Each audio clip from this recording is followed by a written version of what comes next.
Stājās dāmas un stāv tie kungi.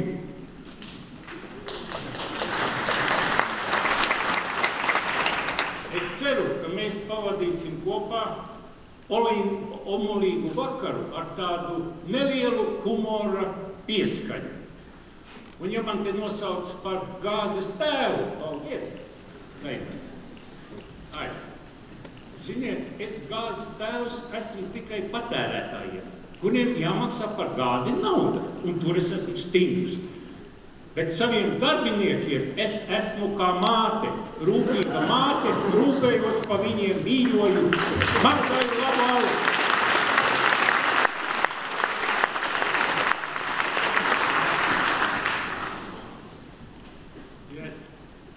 Ja kurā vecumā var mācīties?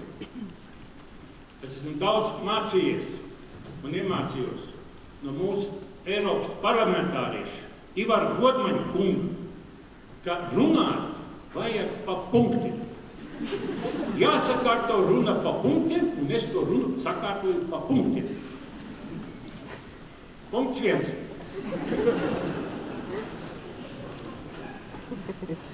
Ļoti jauki, ka šo vakaru ar savu klātbūtni kuplina mūsu Saeimas priekšsēdētāja Solvitas kundze. Mīļā Solvita!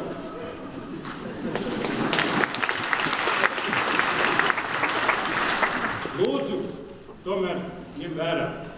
Šeit nav Saeima, šeit ir opera, un tāpēc es runāšu ļoti īsi. Punkts 2. Tikko notika 150 gadu jubilejas vakars, kurš bija ļoti jauks.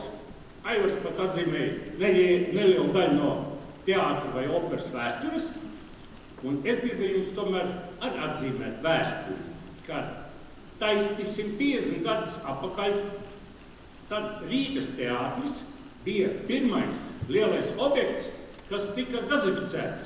Tepat no Gāzgoldera, kas atradās pie pastveikala.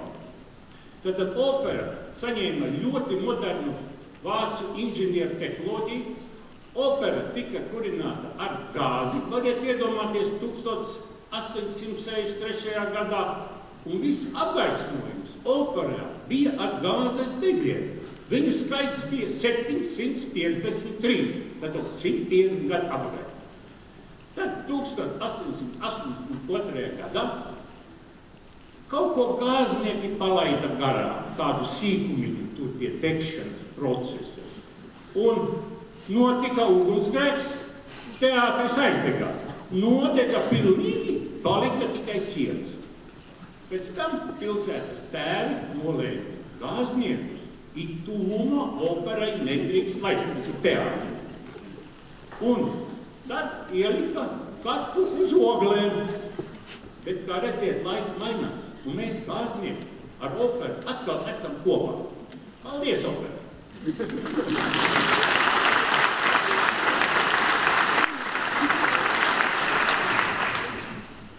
Punkts 3.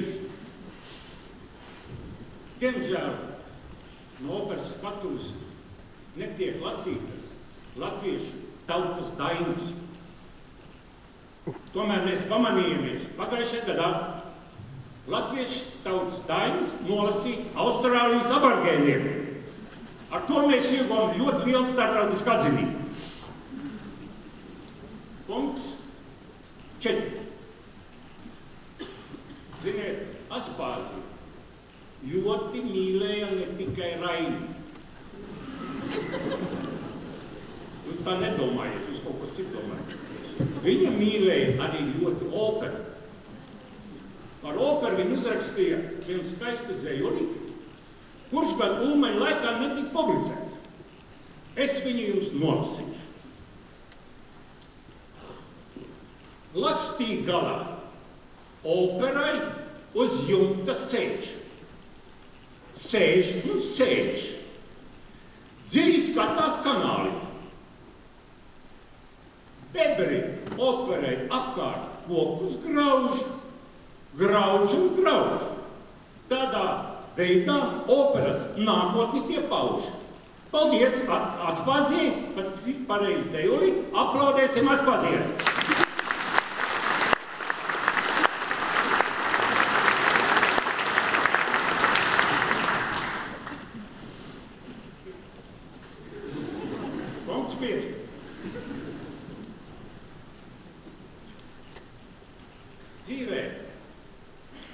Dzīvē vajag reizēm mīlēties un reizēm rāties, bet tomēr pārāk liela centība aptumšo prātu.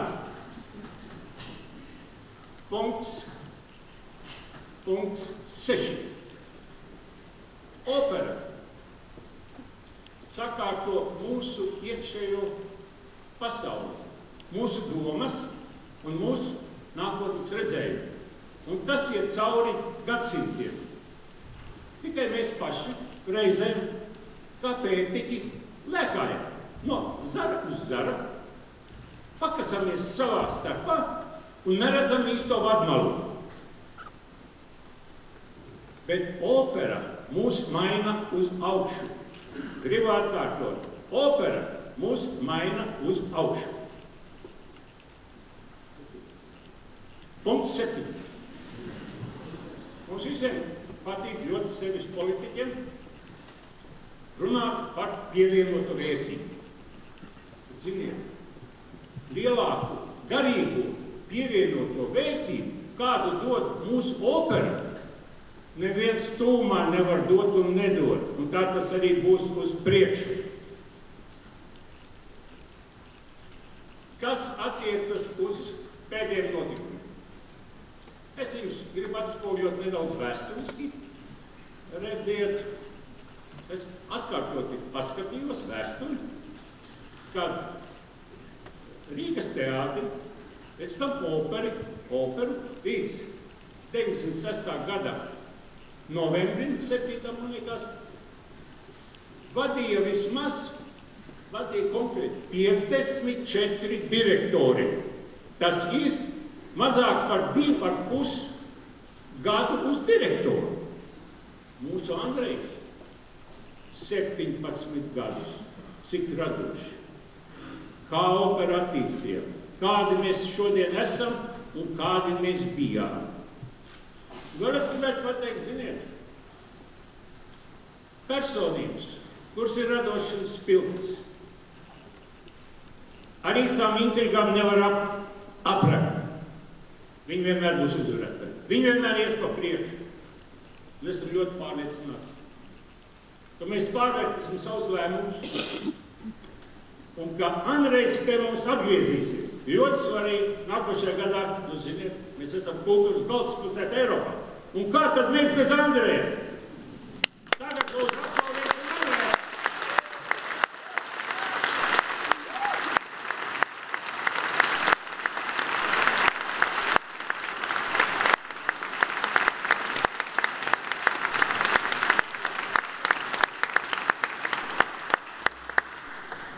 Paldies par uzmanību. Pavadām kopā skaistu vakaru.